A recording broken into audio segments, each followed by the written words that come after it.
अस्सलामु अलैकुम रहमतुल्लाहि व बरकातुहू।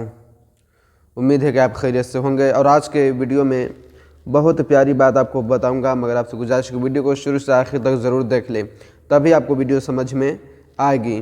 तो चलिए, आज की वीडियो में मैं बताऊंगा कि एक गांव में एक प्रधान है और वो प्रधान हिंदू है और वो मुसलमानों को कब्रिस्तान पे कब्ज़ा करना चाहता है और सारे मुसलमानों ने मिलकर उस प्रधान हिंदू का बाईकाट कर दिया। और उस मुसलमानों में एक ऐसा शख्स है जो हिंदू प्रधान के पास उठता है, बैठता है, आता है, जाता है। जब मुसलमानों ने उस आदमी से कहा, उस मुसलमान से कहा कि तुम उसके पास ना बैठो, मत जाओ वहाँ पे, तो मुसलमान कहता है कि मैं काफिर हूँ और काफिरों का साथ नहीं छोड़ूंगा। अगर तुम मुझ पर ज़्यादा दबाव डालोगे तो मैं सुअर भी खा लूँगा, और अगर ये लोग मुसलमानों का मुर्दा अगर कब्र में दफन करने नहीं देंगे तो हम अपने मुर्दों को दरिया पे या घाट पे ऊंची नीचे कहीं भी फेंक डालेंगे। तो ऐसे लोग जब मुसलमान कह रहा कि मैं काफिर हूँ, तो इसके बारे में क्या मसला है, तो मैं चलिए आपको बताता हूँ इसके बारे में क्या होता है। तो इसका जवाब ये है कि जैसे वो आदमी ने ये कहा कि मैं काफिर हूँ और काफिरों का साथ नहीं छोड़ूंगा, तो वो फिर वो शख्स जो मुसलमान है वो काफिर हो गया। इसलिए कि हदीस शरीफ में है, अलमरु युखज़ु बिइक़रार, यानी जिसने इकरार कर लिया कि मैं काफिर हूँ और काफिरों को साथ नहीं छोड़ूंगा, तो वो फिर काफिर हो गया।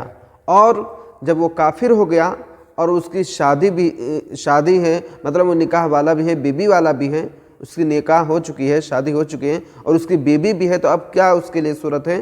तो उसका सूरत यह है कि अगर वो बीबी वाला हो तो फिर से उसे निकाह भी करना होगा, फिर एक नया निकाह करें, और उसे मुसलमानों को चाहिए कि उसे अपने पास बुलाएं और उसे फिर से कलमा पढ़ाएं, फिर से मुसलमान बने, फिर से ईमान लाएं, तब जाके उसकी बात बनेगी। मेरे दोस्तों, मेरे जिसे इस मसले से ये हमें मालूम चलता है, ये पता चलता है कि बातों ही बात में हम कह देते हैं हाँ ठीक है, हम काफिर हैं, हम ये हैं, हम वो हैं, जैसा तुम समझो हम वैसा ही हैं। ये लफ्ज़न लोग कह देते अपने मुंह से, तो उनको ये एहसास तक भी नहीं होता, उनको पता भी नहीं चलता है कि कब हम अपने ईमान से खारिज हो गए। जैसा कि आपने इस वीडियो में देखा कि वो मुसलमान वो खुद कह रहा है कि मैं काफिर हूँ, काफिरों का साथ नहीं छोड़ूंगा, तो आपने देखा मुफ्ती आने इकराम ने उस पर फतवा लगाया कि वो काफिर हो गया, फिर से उसे मुसलमान होना पड़ेगा, फिर से उसे कलमा पढ़ना पड़ेगा, अगर वो बेबी वाला हो तो फिर से उसको नया निकाह भी करना होगा। ये इतनी भुगतान, उसका दंड जो आदमी को अदा करना पड़ता, अपने गलत ज़बान से बोल देते हैं लोग। तो अपने मज़हब इस्लाम में ये चाहे कि हम अपने ज़बान से गलत सलत नहीं बोलें, नहीं समझ में आ रहा कोई भी चीज़ तो खामोश रहें, मगर उसका गलत मतलब ना बोलें, वरना आप कब अपने ईमान से फिर जाएंगे आपको पता भी नहीं चलेगा। आप तो बोलेंगे मैं तो कह भी दिया, चलो मैं काफिर, तो मैं काफिर थोड़े हो जाऊँगा। आपने अपने ज़बान से कह दिया और लोगों के सामने कह दिया, तो आपने काफिर हो गया, जैसा आपने कहा वैसा हो गया।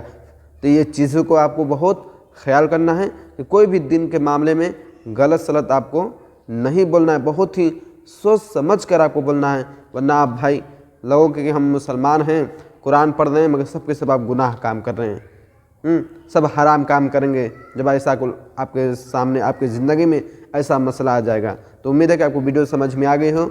अस्सलामु अलैकुम रहमतुल्लाहि व बरकातुहू।